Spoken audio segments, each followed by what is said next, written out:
My name is Jessica, and my daughter and I were thrown out of my parents' home over a broken jar of jam. That's not a metaphor. One shattered mason jar was all it took for them to make it clear. We were nothing but burdens. But if they thought they could erase us that easily, they were wrong.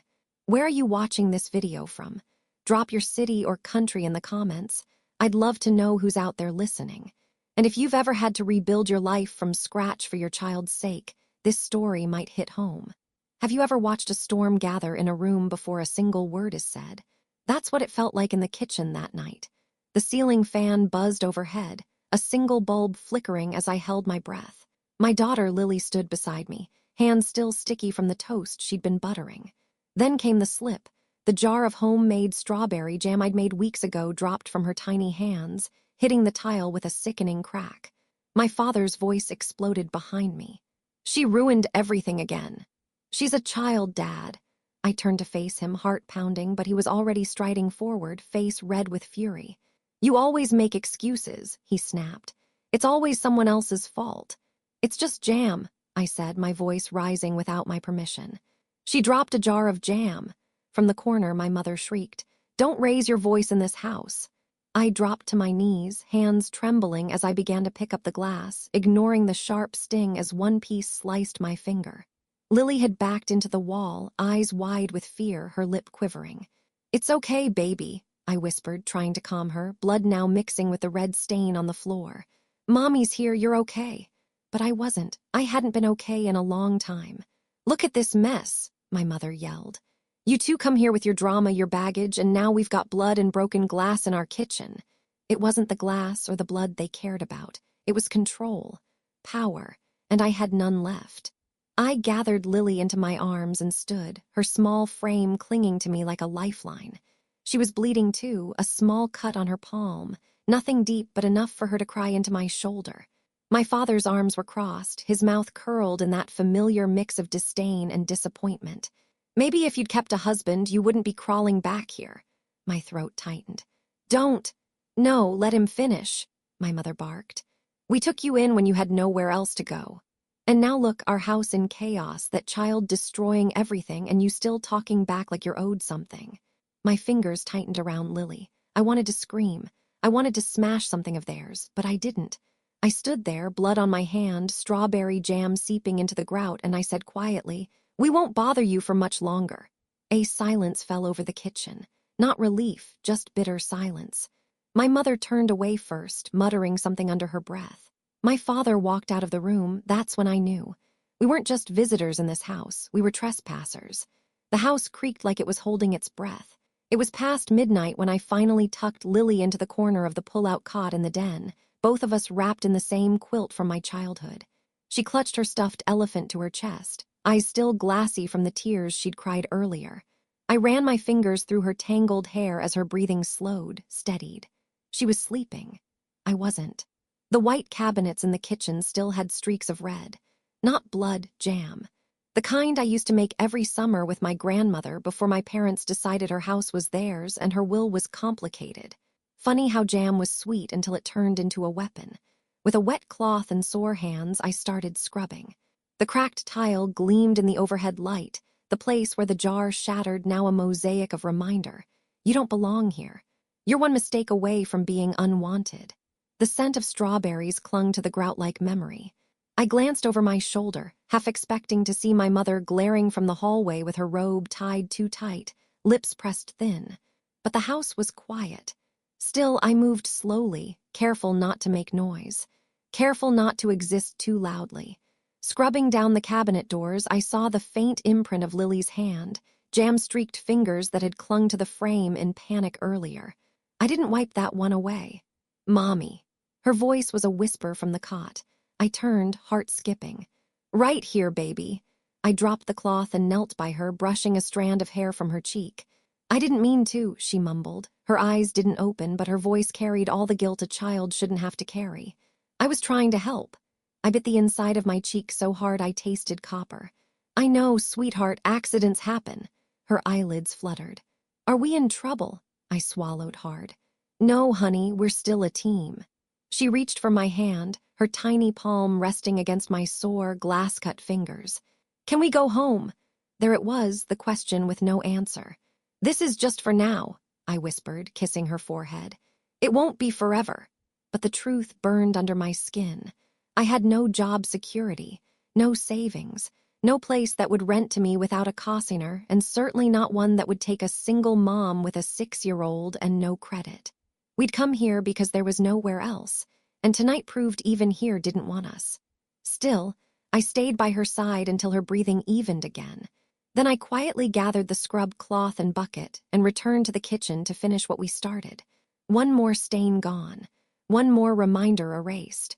One more piece of myself wiped off the walls of a house that used to feel like mine. The heater clicked on with a groan. October in Ohio meant cold toes and colder hearts. I made tea, cheap black tea from a chipped mug, and sat on the floor near the baseboard heater, letting it hum in my bones. How did we get here? After the accident, everything changed. It wasn't even my fault the driver was texting. But because I couldn't work during recovery, we lost our apartment. The insurance dragged its feet, and my parents said they'd help until I was back on my feet. That was 8 months ago. And tonight, a broken jar undid it all. Sometimes I wonder what would have happened if I hadn't said anything. If I just cleaned the glass, apologized for Lily, let them shame me, and swallowed it like always. Would we still be allowed here? Probably. But something snapped in me tonight. Something deeper than pride. I'm not just a daughter anymore. I'm someone's mother. And watching Lily flinch from their yelling, that was the line I didn't know I'd drawn until it was crossed. They can scream at me. They can look down on me.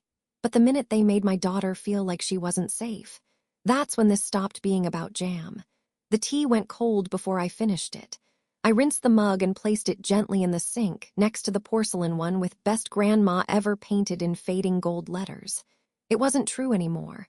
Back in the den, I crawled onto the cot next to Lily, wrapping my arms around her soft warmth. She mumbled something in her sleep. I didn't catch it, but I held her tighter.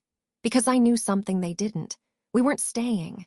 We'd leave even if I didn't know how yet. And someday she'd never have to whisper apologies for being a child. Someday her hands wouldn't tremble when things fell.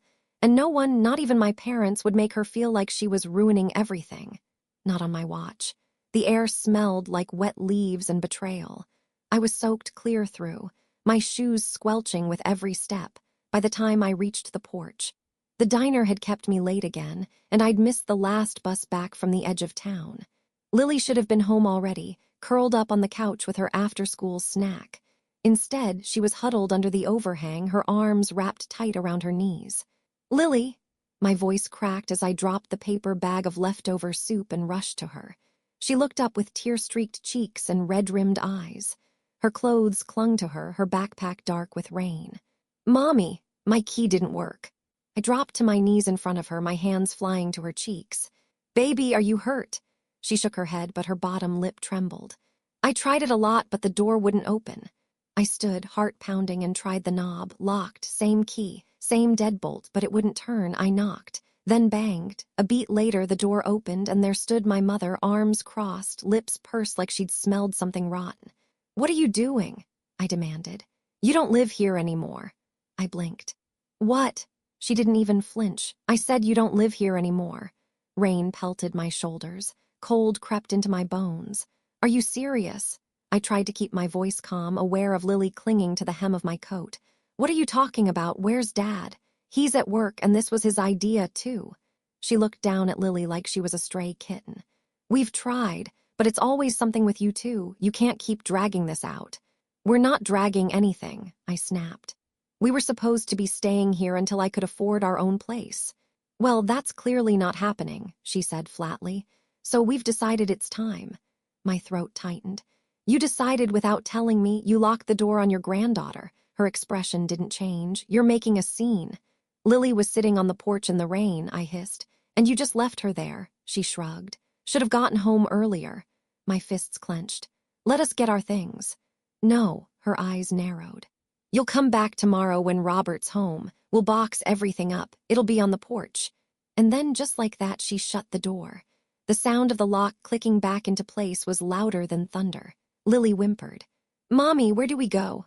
I turned and sat on the cold concrete, pulling her into my lap. My fingers trembled as I wrapped the coat tighter around her. I wanted to scream. I wanted to throw something through the window, but I couldn't, because Lily was watching me. I kissed the top of her wet head and whispered, "It's okay, we're going to be okay." Even though my heart was thudding in my chest like a panicked drum, even though we had nowhere to go, even though I could feel the weight of every decision I'd ever made pressing on me like 1,000 bricks. My parents had turned their backs on me when I was at my lowest. But that wasn't the end of this story. It couldn't be. We walked. No umbrella. No plan. Just my daughter's cold hand in mine and a neighborhood we no longer belonged to. I passed the houses I grew up admiring, the ones with warm light spilling from the windows and pumpkins on the porch. Families inside laughing, eating dinner, watching TV. And us? We were ghosts in the rain. At the edge of town, I found shelter under a bus stop awning and huddled with Lily while I checked my phone for emergency shelters. Most were full, or closed, or had requirements I couldn't meet. I stared at the screen until the letters blurred. Then I wiped my face and kissed my daughter's cheek. "Someone's going to help us," I told her. "I promise." The rain hadn't stopped. It had soaked through my boots, through Lily's sleeves, through whatever resolve I had left.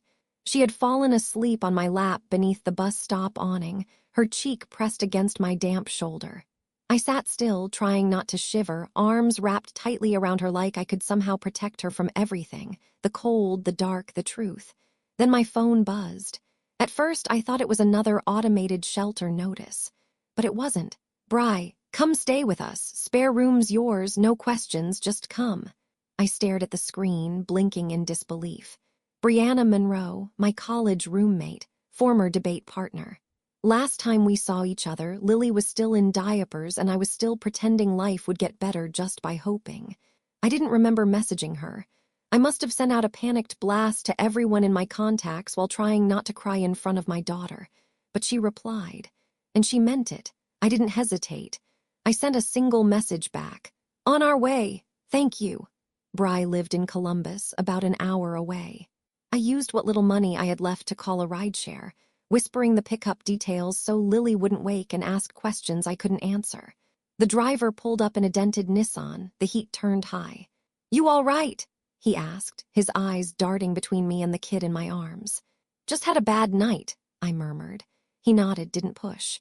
Just turned the radio low and drove steady through the dark. Bri met us at the curb, barefoot in sweatpants and an oversized hoodie, her arms already open. I didn't even get a word out. I just collapsed into her hug. Lily stirred, confused, still half asleep.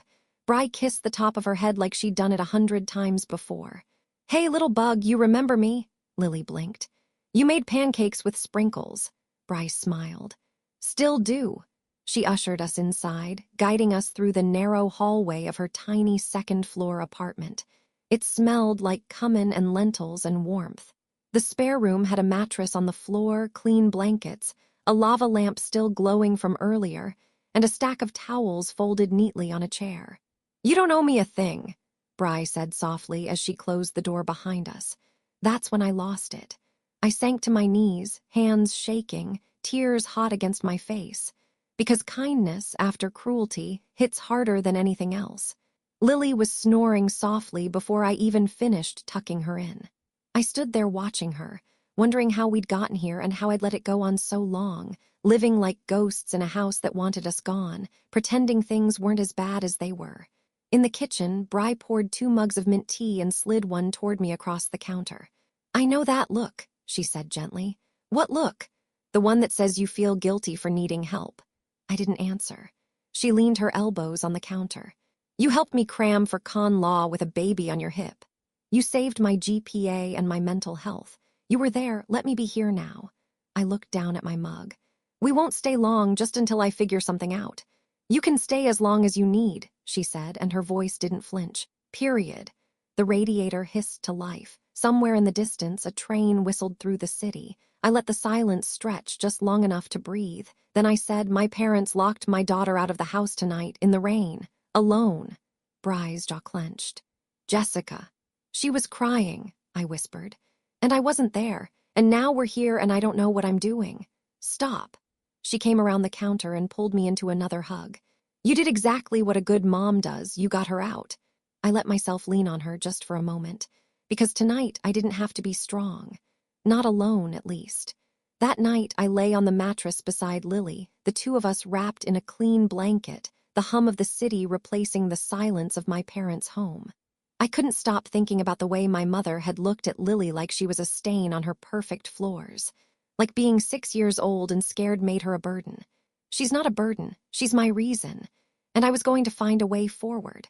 No matter what it took. The apartment was small, tiny, really, but it held a kind of warmth we hadn't felt in a long time. Mismatched mugs on the drying rack, a drooping plant in the window that somehow still bloomed, a hallway cluttered with laundry baskets and a cracked mirror leaning against the wall. Imperfect, real, safe. And for the first time in weeks, Lily started sleeping through the night again, but her cough wouldn't go away.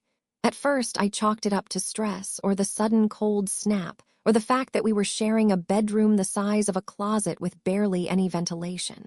I made her tea with honey, wrapped her in layers, rubbed her back when she wheezed in her sleep.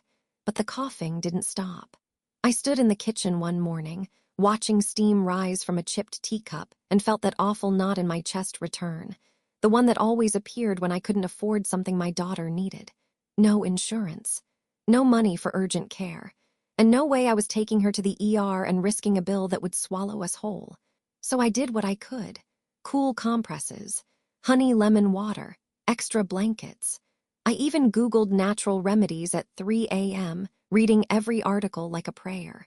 Lily didn't complain. She never did. "Sorry I coughed in your face, Mommy," she whispered one night as I curled beside her on the floor mattress. "You can cough in my face forever if you need to," I said, smoothing her hair. "That's what mommies are for." She gave a tired little laugh and nestled closer. We'd been with Bri for 3 weeks by then. 3 weeks of washing uniforms in the sink. 3 weeks of leaving the apartment before sunrise and returning long after dinner. 3 weeks of standing at the diner until my back ached and my hands cracked, hoping every tip would stretch just a little further. Some nights, I'd come home and find Lily curled up on the couch, Bri reading to her from some old paperback with a worn spine and dog-eared corners. Those moments twisted something sharp inside me. Gratitude, yes, but also shame, because Bri was stepping into shoes I was too tired to fill. One night, over microwaved lasagna and plastic forks, I finally said it. "I'm sorry we're still here." Bri looked up from her plate, chewing slowly. "You keep saying that," she said. I stared at the pasta. "I didn't think we'd stay this long, things keep slipping." "Jess," she put down her fork, "you're working 2 jobs, you're keeping Lily fed, you've made this place feel brighter, not heavier. But you didn't sign up for this." She shrugged. "I didn't sign up for half the things I've survived, doesn't mean I don't choose them." I didn't know what to say to that. So I nodded and stared at the little oval burn mark on the table's edge. Later that night, after Bri went to bed, I stayed up folding laundry, Lily's tiny shirts, socks with holes I kept sewing shut. I sat on the rug and whispered to myself, just a little longer, just 1 more week. Then I'll figure something out, but deep down I knew this wasn't just a layover anymore. We were floating, untethered, and I didn't know where we'd land. My alarm started buzzing at 4:45 a.m. A cheap little clock with a crack across the screen and a sound like it was ripping through my dreams. I slapped it off before it woke Lily. She needed sleep. She was finally sleeping through most nights, even if her cough still came in spurts. I dressed quietly in the half-darkness, my diner uniform folded at the foot of the mattress. My second uniform, the one for the temp janitorial gig, was crammed into my tote bag, next to a granola bar and a pack of gum that was probably more mint wrapper than flavor now. 2 jobs, back-to-back shifts. I left before the sun came up and returned when it had already gone down. Every day, I'd whisper the same words into Lily's sleepy ear as I kissed her goodbye. "Be good, be brave, I'll be home before the moon moves." It was a lie, of course. The moon had already crossed half the sky by the time I dragged myself up the stairs to Bri's apartment most nights. But she never asked, and I was grateful. One evening, maybe a month after we moved in, I stepped through the door so exhausted I almost missed the sound of laughter. Not TV laughter, real laughter. I kicked off my shoes, muscles aching, and followed the sound to the living room. There they were, Lily, cross-legged in her pajamas with a half-finished puzzle spread out on the rug. Bri beside her holding up 2 pieces triumphantly. "No way," Lily was giggling. "That piece doesn't go there." "Bet you a cookie it does," Bri teased. "You already ate the cookies," Lily countered. "Then I bet you my undying pride and honor." They both burst into another fit of giggles. Something in my chest squeezed hard and fast. I didn't want to interrupt them, so I stood in the doorway unnoticed and just watched, my daughter smiling. Not the tired, cautious smile she wore around my parents. Not the forced one she gave me when I asked her if she was okay. A real smile. Light, unburdened, alive. When Bri finally noticed me, she grinned. "There she is. You're just in time for the big reveal. We may have found the last piece." Lily ran to me and wrapped her arms around my waist. "Mommy, we almost finished the whole thing." "I see that," I said, hugging her back, my voice cracking more than I wanted it to. "You okay?" Bri asked, quieter now, watching me closely. I nodded, though my eyes stung. "Yeah, just tired." "Come sit," she said. "We saved you the corner piece." Later, after Lily was in bed and the apartment had settled into its usual hum, Bri poured me a cup of the weird herbal tea she swore helped with sleep. I didn't even like it, but I drank every drop. "You're running yourself into the ground," she said gently.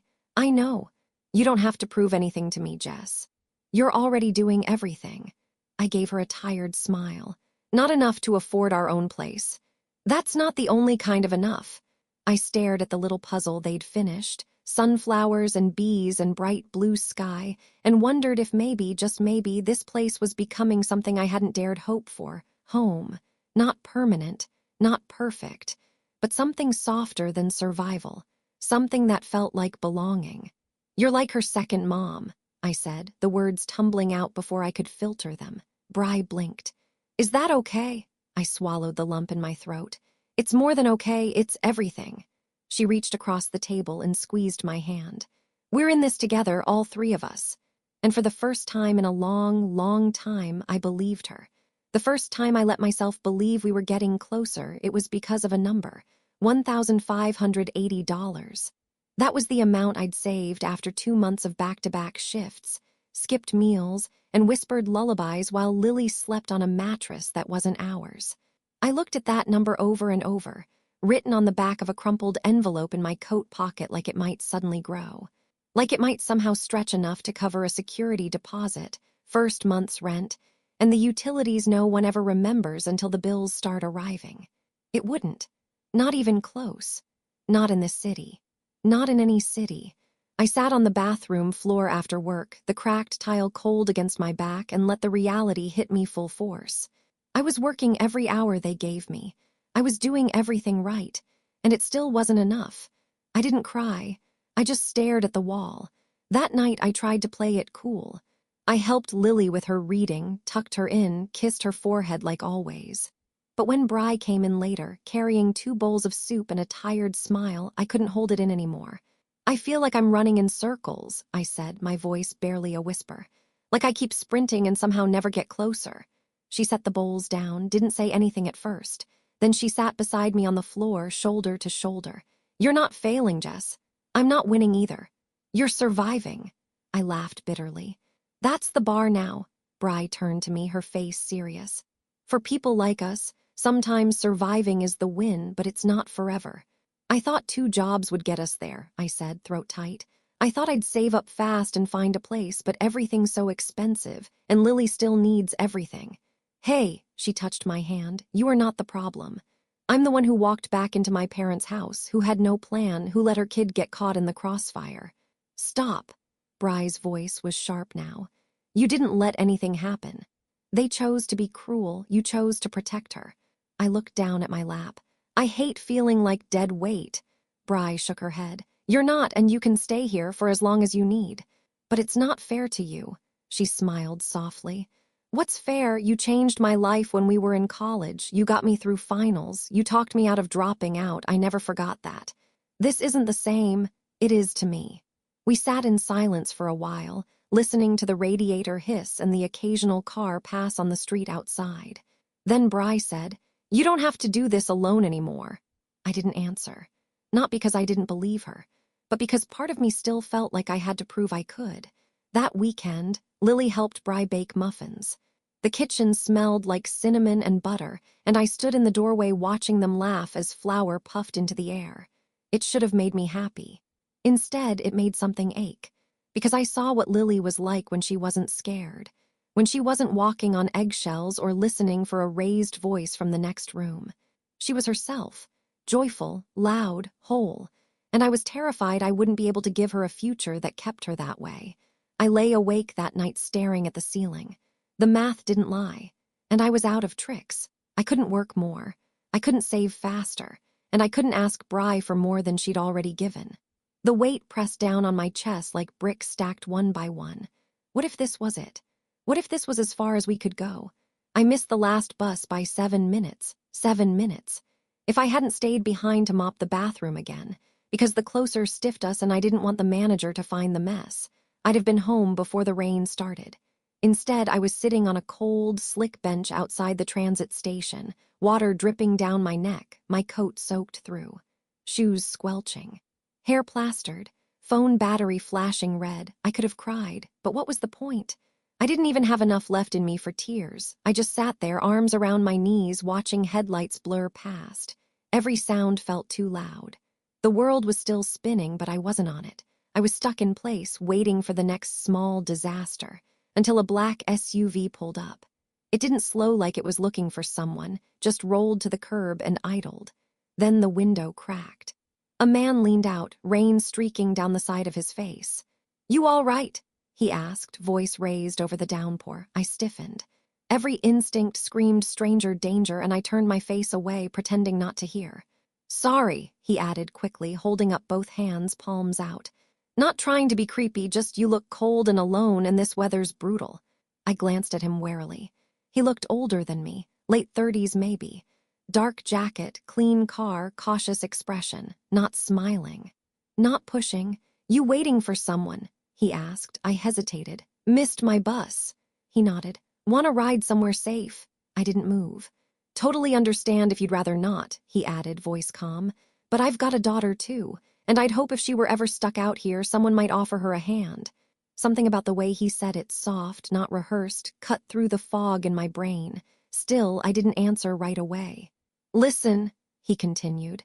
"If it makes you feel better, I'll show you my ID, keep my hands visible, and take you anywhere you want. You don't even have to talk if you don't want to." That's what made me say yes, I think. Not the offer, the way he didn't try to sell it. Inside, the car was warm and dry, smelling faintly of peppermint and leather. I pressed my frozen fingers to the heater vents and closed my eyes for a second too long. "You okay?" he asked gently, keeping both hands on the wheel. "Long day," I murmured. "I'm David," he said. "Jessica," he nodded. "You live around here." "Columbus," I said. "Not far. Where to?" I gave him Bri's street name. He didn't ask more. But after a few minutes of silence, I surprised myself by speaking again. "My parents kicked me and my daughter out last month." His eyes flicked to me, then back to the road. "I'm sorry." "She's 6, I added because it mattered. "We've been staying with a friend. I'm working 2 jobs and still can't afford a place." "Been there," he said quietly. I looked at him. "Yeah. Divorced when my kid was 5, slept in my truck for 2 months while I figured things out. No shame in scraping." That's when it started pouring out of me. Everything, the jam jar, the slammed door, the soaked porch and locked knob, Bri's tiny apartment, the temp jobs, the math that didn't add up. "I feel like the world's on a treadmill and I'm sprinting just to stay in place," I said, wiping at my eyes. David was quiet, but he listened, really listened. By the time he pulled up outside Bri's building, my throat was raw and my nerves buzzing. He parked the SUV and turned to me. "I know it's not my business," he said slowly, "but you mentioned your family home." I nodded. "It used to be my grandma's. They took it over after she passed." "Did she leave a will?" "I think so. I was young." "I never saw it." "Was your name in it?" I blinked. I don't know." He reached into the glove box, pulled out a business card, and handed it to me.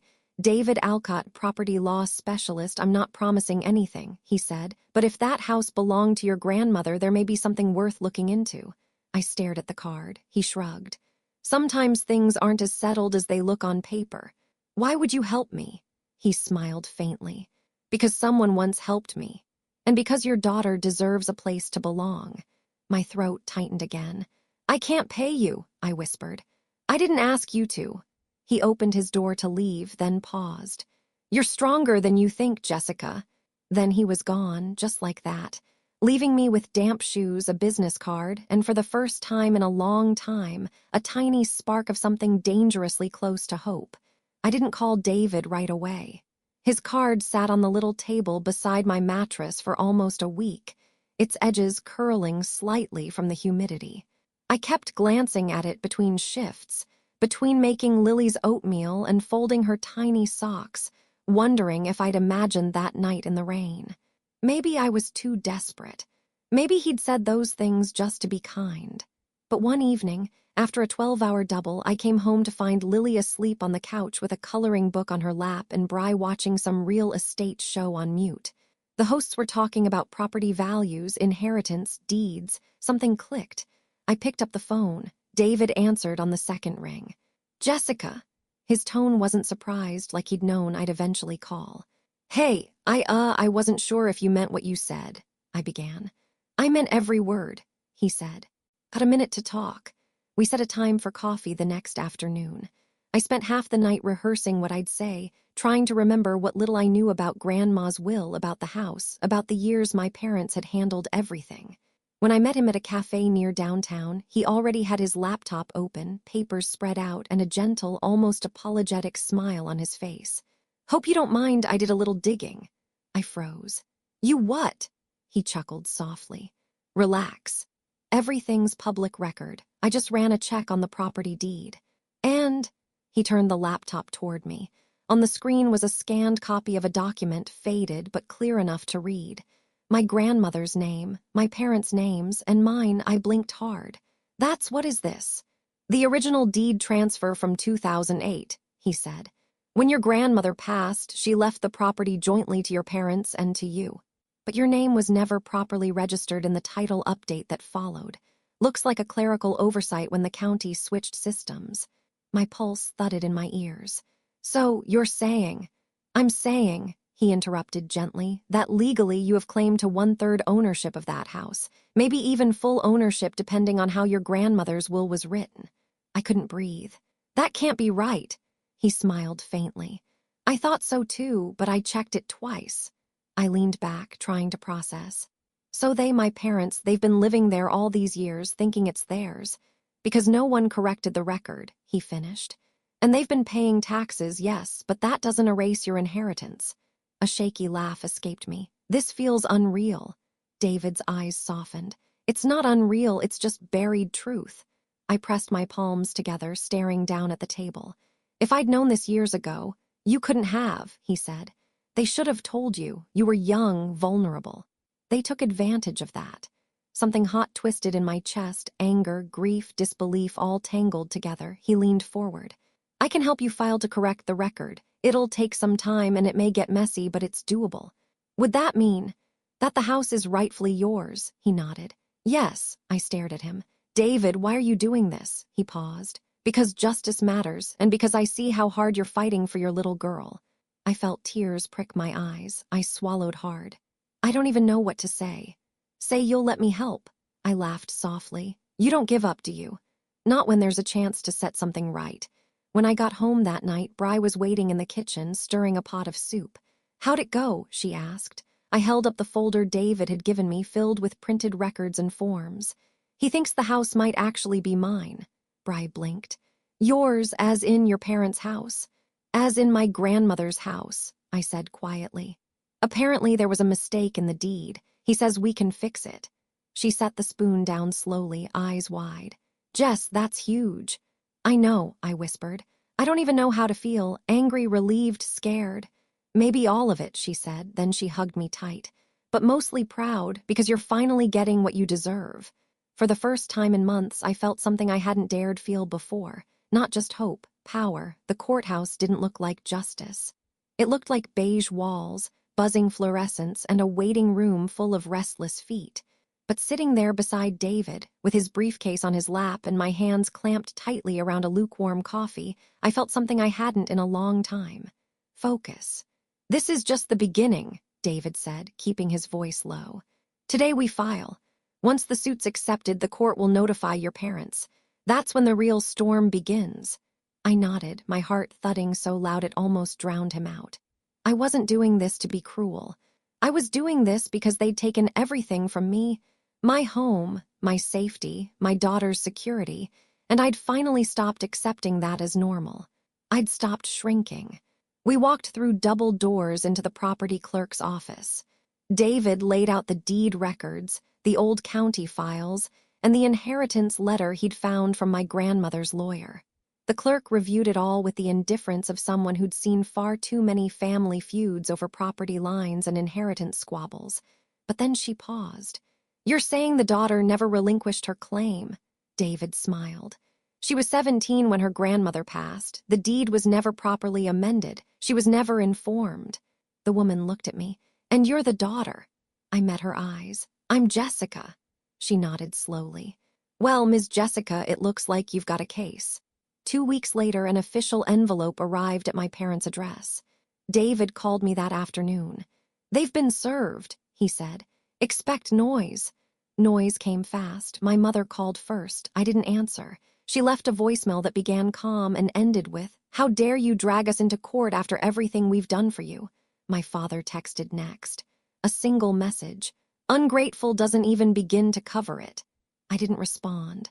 Not because I didn't have words, but because the truth no longer needed me to defend it. The hearing was set for the following month, but David insisted on delivering the court order to them in person to avoid any accidental misplacements. "I want you to be there," he said, "if you're ready." "I have to be," I told him. "They need to see that I'm not hiding anymore." We drove to my childhood home in silence. The house looked smaller now. The front porch where Lily had once waited in the rain was freshly painted. The curtains had changed, but everything underneath was still the same. My parents opened the door together.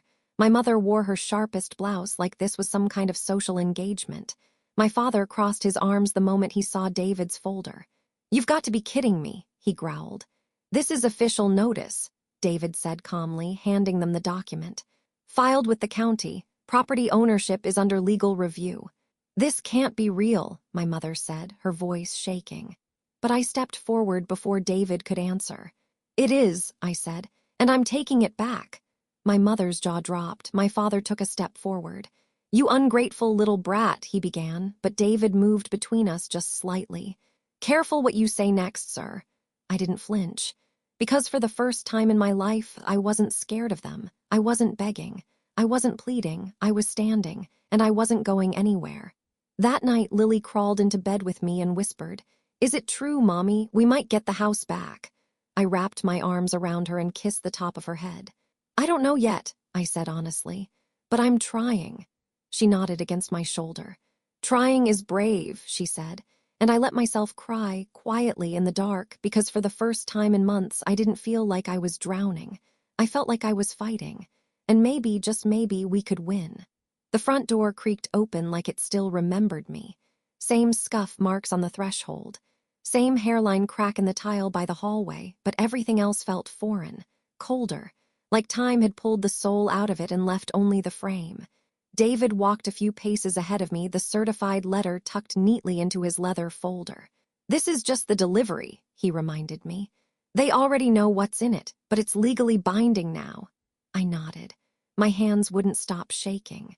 But I wasn't scared. Not really, just bracing for impact. We found them in the living room. My father sat in his worn recliner like it was a throne. My mother stood stiffly near the fireplace, arms crossed tight across her chest. Neither of them spoke when we walked in. David cleared his throat. "Mr. and Mrs. Kelly, I'm here to deliver the final property transfer paperwork. The court has reviewed the documents. As of today, legal ownership of this home has been restored to your daughter, Jessica Kelly, as the sole heir of Marion Kelly's estate." My father laughed. A single bitter bark. "This is a joke." David remained steady. "It's court certified. There is no appeal pending. You have 60 days to vacate, but Ms. Kelly has requested a faster timeline." My mother's voice cracked through the air. "You think you can just walk in here and take everything after all we've done for you?" I took a breath. I'm not taking anything, I said quietly. I'm reclaiming what was already mine, what Grandma left for me. You just never told me. You didn't earn this, my father snapped, standing now. You failed at everything. You couldn't hold a marriage, couldn't manage your money. What makes you think you can handle a house? I can learn, I replied, voice still even. What I can't do anymore is let you pretend I owe you my silence. Don't talk to us like that in our home, my mother hissed. It's not your home anymore, I said, louder now. You made your choices. You kicked out your granddaughter in the rain. You slammed the door in our faces. You don't get to cry victim now. They both stood frozen for a second, staring, stunned that I didn't flinch. David stepped forward and held out the letter. My father snatched it from his hand, tearing it open. His eyes scanned the page, then narrowed. You'll regret this, he said. Mark my words. No, I said. I regret staying quiet for this long. My mother's voice cracked as she pointed toward me. You selfish, ungrateful. Enough, I cut in. I'm done listening to that. You don't get to rewrite the past. You don't get to scare me anymore. The room went quiet. My hands were still shaking, but not from fear, from release.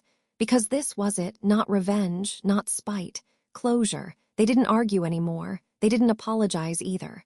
But they packed up in silence over the next few days, leaving behind furniture I didn't want and echoes I would repaint. The last time I saw them, they didn't meet my eyes. And for the first time in my life, I didn't need them to. When Lily ran through the empty hallway shouting, "It's all ours now," the sound of her joy echoed off the walls like music. I stood in the foyer, this time not as a guest, not as a ghost, but as the woman who finally came home. The first night back in the house, everything echoed. Lily's laughter bounced off the bare walls louder than I'd ever heard it. She ran from room to room like each one held treasure. "This one's mine, right?" she squealed, spinning in a circle in the smallest bedroom. I nodded. "Yours, paint, curtains, whatever you want," she beamed. "Can it be purple?" I grinned. "Purple as a grape soda spill." She didn't ask about my parents. She didn't mention the porch or the slammed door or the rain. Kids remember pain in pieces, not paragraphs, and I was grateful for the holes. Bri arrived later that afternoon with her arms full. Flower pots, a lasagna dish wrapped in foil, and a reusable tote bag stuffed with cleaning supplies and mismatched Tupperware lids. "You're nesting," I teased. "I'm celebrating," she said. "This is the best kind of victory meal." Lily tackled her in a hug before she made it past the entryway. "We got the house, Mommy won." Bri hugged her back. I heard, little bug. "And now we're gonna fill it with all kinds of good things." We scrubbed the kitchen first. Every surface, every cabinet. We worked until our arms ached and the tile gleamed. Then we hung string lights around the living room and unpacked the small box of books Bri had brought over for the shelves you'll eventually get. Lily drew a crooked "Welcome Home" sign with glitter glue and taped it to the fridge. When we finally sat down to eat, the lasagna was cold, but perfect. Later that night, after Bri had gone, I sat on the porch with a blanket and a cup of tea David had dropped off earlier that day. He hadn't stayed long, just checked the documents, walked through the house one last time, and handed me a small box. "For the mailbox," he said. Inside, a brass plaque that read Jessica and Lily. That was all. No last name, just us. I cried when he left. But this time it was from peace. I didn't expect Bri to cry when she came back to visit the next weekend. "I'm fine," she insisted, dabbing her eyes. "This is just God, Jess, it's beautiful." I looked around at the walls we'd already painted, the second-hand table we'd dragged in from a garage sale, the stack of board games Lily kept setting up and abandoning halfway through. "It's not perfect," I said. She smiled through her tears. "No, but it's yours." Lily thrived in ways I hadn't even realized she'd been holding back. She sang while brushing her teeth. She started asking questions about everything. She drew a mural of stars across her bedroom wall with chalk before I could stop her, and then told me solemnly, "We can always paint over it when I'm grown up." I told her it could stay forever. We hosted Bri for dinner every Sunday. Even David dropped by once, bringing a housewarming candle he claimed his assistant picked out. I told him he was the reason we were here. He shook his head. "I just pointed to the truth. You walked back in and claimed it." Sometimes, I still wake up in the middle of the night and wait for the shouting. But it never comes. Instead, I hear Lily's breathing down the hall, the wind brushing the curtains, the quiet hum of a house that finally feels like it belongs to us. The mailbox was the last thing I changed. Funny how something so small could feel like a declaration. I'd stared at the old one for weeks, its rusted hinge, the peeling address numbers, the faint dent where my father once slammed it shut behind me. Then one Saturday morning, I unscrewed it, tossed it in the garbage, and bolted in the new one. Clean, white, with bold black letters that read, JESSICA and Lily no last name, no apologies, just us. It's been 5 months. 5 months since the court handed me the deed, since the door stayed open, since the locks were mine and no one else's. The house has changed. The walls are soft sage now. There's a magnetic board on the fridge covered in Lily's drawings, a purple elephant, a sun with a smiley face, a house that's clearly ours. There are throw pillows on the couch Bri picked out, books stacked in uneven piles, and a welcome mat with daisies on it. Peace leaves footprints. It settles in slowly, like morning light creeping across the floor. You don't notice it at first until you realize you're no longer waiting for something to go wrong. Lily is thriving. She brings home library books the size of her backpack and insists on reading them all before bed. She sleeps through the night. She sings loudly in the shower. Sometimes she still asks if we're really staying. And every time I say, yes, baby, this is ours. Because that answer never gets old. Bri still visits every Sunday. She brings pie. We talk about everything, her dating misadventures, my slow progress in finding a better job, Lily's newest obsession with planets. One afternoon, she teased, "You know, I'm gonna start inviting myself over so much you'll wish we still lived together." I laughed. "We've got a spare room now, just saying." She wiped her eyes. "You rebuilt your whole life, Jess. I had help. Still, you didn't wait to be saved." David came by last week with a box of legal folders and a sheepish smile. "I'm closing out your file," he said, "but I didn't want to do it without seeing the place one last time." I made coffee. We sat on the porch and watched Lily race through the yard with a pinwheel in her hand. "She's safe now," he said. "She's herself now," I replied. He handed me a small envelope. Inside was a note: "Dignity isn't given, it's claimed, brick by brick." DA, I kept it. It's taped inside the cabinet above the sink. Some reminders are worth keeping close. Every now and then I pass someone outside a courthouse. A woman with tired eyes, clutching paperwork like a shield. And I want to stop her. Tell her she's not alone. That justice is slow, but it is possible. That people will listen and people will help. That if no one's opened the door for you, kick it open yourself. Because this world doesn't always make space for women like us, mothers trying to hold everything together with duct tape and hope. But when we find the cracks, we push through them. And when we get the chance, we plant something. There's a rose bush growing outside the window now. Lily and I planted it on her birthday. She named it Justice, which made me laugh so hard I almost dropped the watering can. But maybe that's what this is. Justice, growing from the dirt we were pushed into. A life built not on what we lost, but what we claimed. And every time I walk up to this house, keys in hand, mailbox shining in the sun, daughter's laughter echoing inside, I remember who I was, who I became, and how we found home again.